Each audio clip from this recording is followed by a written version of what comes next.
Fala torcedor, seja bem-vindo a mais um vídeo aqui do meu canal do YouTube. Eu sou o Theo Miranda, estou aqui mais uma vez para falar sobre Santos com vocês. Desta vez para trazer o pós-jogo de mais uma vitória santista. Goiás 0, Santos 1, já que o Peixe bateu o Esmeraldino lá na Serrinha, partida muito importante, muito difícil para o Santos, mas importantíssima na luta contra o rebaixamento, já que pode ter definido muita coisa lá no Z4.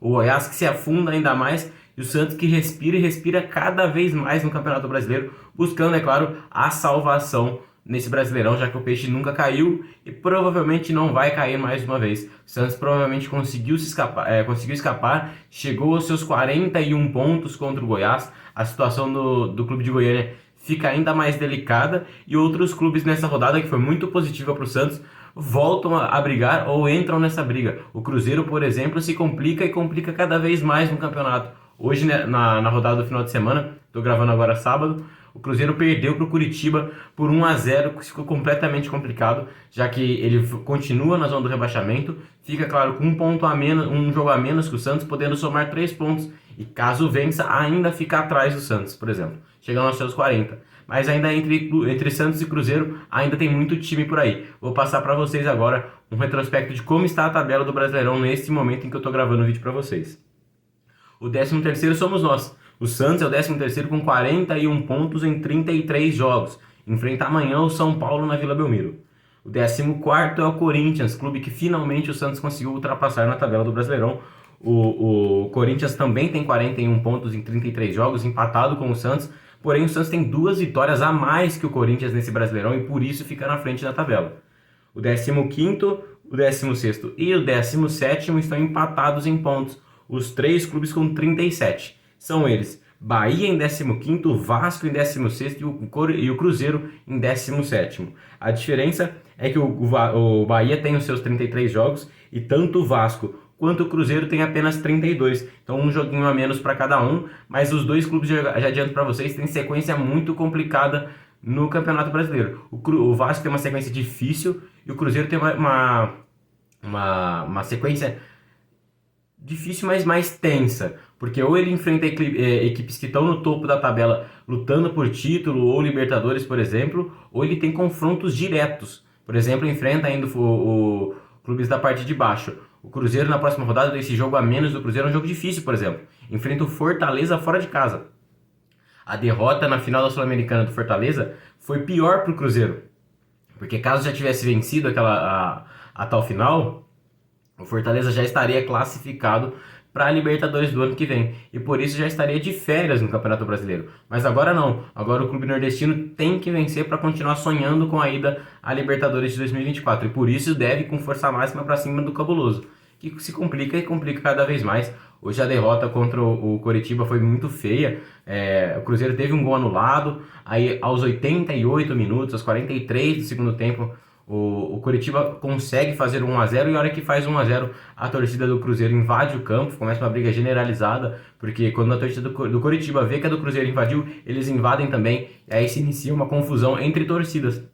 O que inicialmente parecia que era uma confusão entre torcida e possivelmente jogadores do Cruzeiro, se tornou uma briga entre a torcida do Cruzeiro contra a torcida do Coritiba, e o Braulio ainda esperou acabar a confusão, esperou tudo se acalmar, recomeçou a partida, deu mais 6 minutos de bola rolando, que não adiantou de nada, o clima já não era o mesmo, os jogadores estavam muito tensos e acabou 1-0 para o Coritiba mesmo. Então a vitória do Coxa, que não sei dizer ainda, para mim já não está mais vivo na competição, apesar de matematicamente não ter caído, e essa vitória contra o Cruzeiro impossibilita que o Coritiba matematicamente seja rebaixado nesta rodada. Então, respirando por muitos e muitos aparelhos, o Coritiba ainda está vivo no Campeonato Brasileiro, mas nas próximas rodadas, na próxima talvez, sua queda já seja decretada.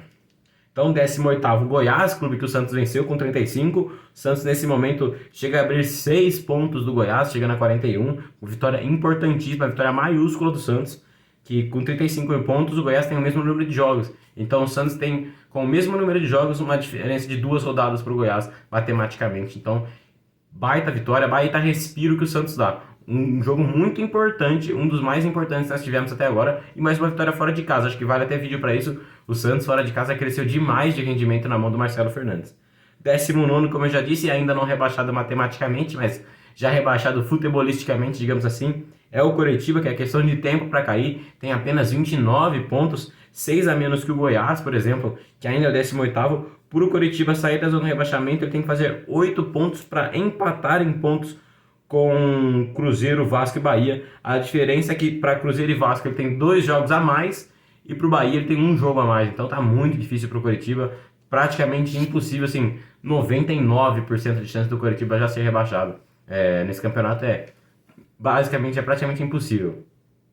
E o último colocado, o 20º, é o já rebaixado matematicamente, o América Mineiro, que contém apenas 21 pontos, 7 atrás do Coritiba, que pra gente já tá praticamente rebaixado. Imagina o clube que tá 7 pontos atrás. E o América ainda tem seus 33 jogos, tem mais 5 rodadas para jogar nesse Brasileirão. Então o Santos foi a campo numa espécie de 3-5-2 ali, com o Rincon muitas vezes fazendo uma espécie de terceiro zagueiro, recuando, já que o Rincon na prática é volante, né, mais defensivo, o primeiro volante, mas ele recuava várias vezes para fazer essa saída de bola como um zagueiro central, liberando o Kevson e o Braga para fazerem as alas, a ala esquerda com o Kevson e a ala direita com o Braga. Mas o Santos não entra naquela linha de 4 com 2 laterais mesmo, Kevson na lateral e o Braga de lateral mesmo, defensivos. Não, porque o Santos já tentou fazer isso contra o Cuiabá, porque não tinha o Braga, que é um ponta de ofício, né? Então por isso que o Braga entra como ala e não como lateral. Então ele tem como ala, ele tem um papel ofensivo maior, né? Ele tem uma liberdade para atacar maior do que se ele fosse um lateral, que seria mais defensivo.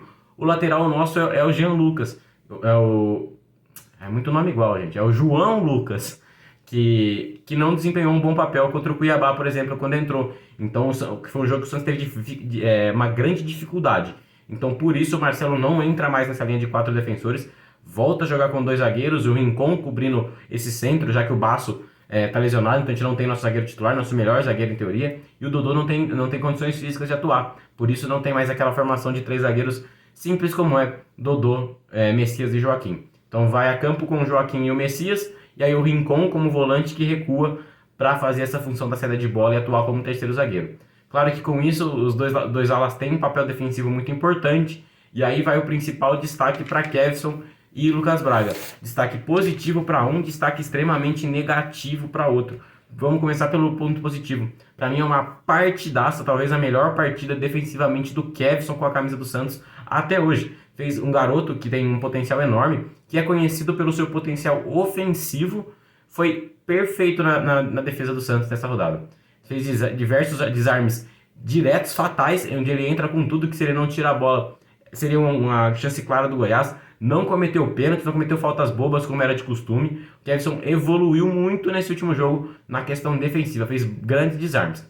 Deixou um pouquinho a desejar no ataque? Deixou. Normalmente é o seu ponto forte, dessa vez foi um ponto fraco. O Kevson não foi bem nos cruzamentos, mas eu acho que o quão bem ele foi na defesa destoa e faz com que a gente esqueça um pouco desse malefício que ele teve no campo de ataque. Já o Lucas Braga, para mim, o pior em campo, e que, a meu ver, não tem nível para ser jogador do Santos, porque se como ala, né? Como ponto, eu acho que ele pode ser muito útil, na verdade. Ele pode ser um reserva do Santos. Eu vou corrigir a minha frase. Ele não tem nível para ser titular do Santos, porque eu acho que ele é um jogador versátil e que pode servir como reserva, tanto para a ponta direita como opção, como para a própria ala, se um dia precisar entrar, como para o próprio lateral direito, onde ele pode cobrir, fazer um improviso caso, por exemplo, o nosso lateral direito titular do futuro se lesione numa partida ou seja suspenso, e nós não tenhamos outro a nível, tipo, digamos que até hoje nós tivéssemos o Vitor Ferraz de 2015 no elenco, e o nosso reserva, o João Lucas, estivesse lesionado, e aí você olha para o banco e só tem um menino de 18 anos da base que acabou de subir. Vai o Braga de lateral, você improvisa o Braga, porque o Braga é mais ofensivo, ele tem grandes deficiências na defesa, mas no ataque muitas vezes ele consegue escapar. Foi muito mal nos cruzamentos, é o ponto fraco do Braga, o Braga não sabe cruzar direito, tem que treinar isso, o Santos tem que evoluir, porque não é possível que ele tenha esse problema há 3 anos e não melhora nunca. Tanto o cruzamento quanto a finalização do Braga é muito ruim, tem que treinar, porque é difícil você ter um atacante que não sabe cruzar nem finalizar, ou você vai olhar e falar, não, o Braga é defensivo.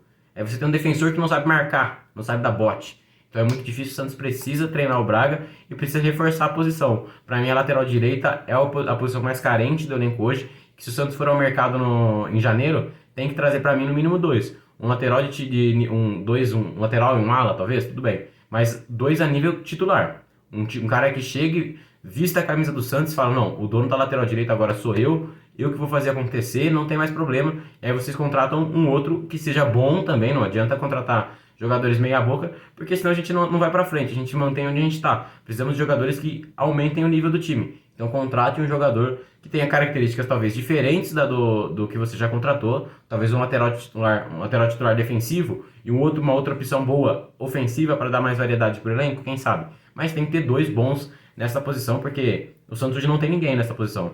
Até porque o Braga não é lateral, o Braga é ala, o Braga é ponta, que joga como ala. Os nossos laterais de ofício, o João Lucas e o Inocêncio vão muito mal, e o Caissara entrou mais uma vez perdido na partida, o Inocêncio que até entrou como lateral esquerdo, mas o Caissara entrou na direita perdidaço, não consegue jogar no Santos.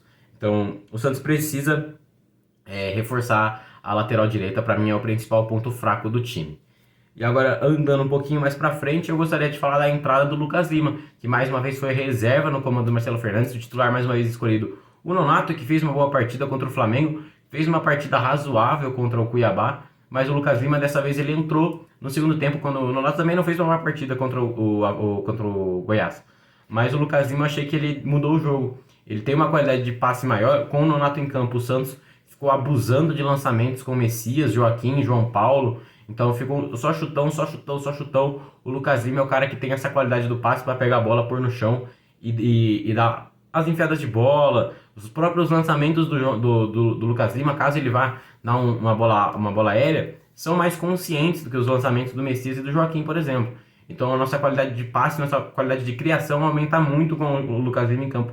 Acredito que a questão física já não possibilite de ser titular, acredito que até seja um dos motivos, porque o Marcelo está muito preocupado com essa questão física, já que o Dodô e o Lucas Lima próprio apresentam deficiências. O Dodô faz 3 jogos que não tem condição de jogo, o Lucas Lima não vem conseguindo ser o titular. Então, contra o Flamengo, a primeira partida de titular do Nonato, que o Nonato vai bem, ele joga porque o Lucas Lima não tem condição de jogar. Então, o Lucas Lima não está 100% fisicamente, está cansado, está apresentando desgaste. Então, acredito que esse seja o motivo para o Lucas Lima não ser o titular. Até por isso, acredito que ele dê sequência no Nonato. Mas eu acho que o Lucas Lima pode ser uma peça muito útil, como ele vai se mostrando como reserva.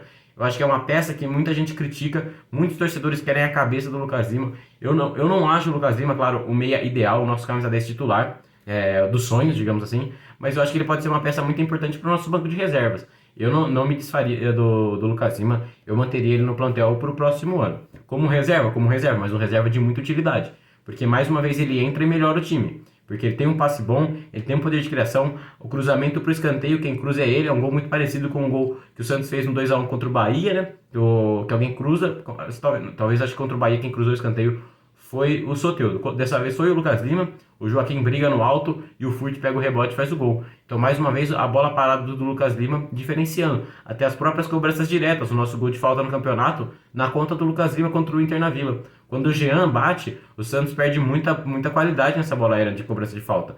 Porque o Jean não sabe bater bem finalização no gol. Esse é o único ponto fraco do Jean. Para mim, precisa treinar bastante a finalização, deixa bastante a desejar. Tem várias chances, muitas vezes ele finaliza e desperdiça uma boa oportunidade. E quando põe na área não tem um cruzamento tão bom quanto o do Lucas Lima, que normalmente tem essa qualidade para colocar a bola onde quer, na cabeça dos seus jogadores. Ou também marcar, como já fez contra o Inter na Vila, por exemplo.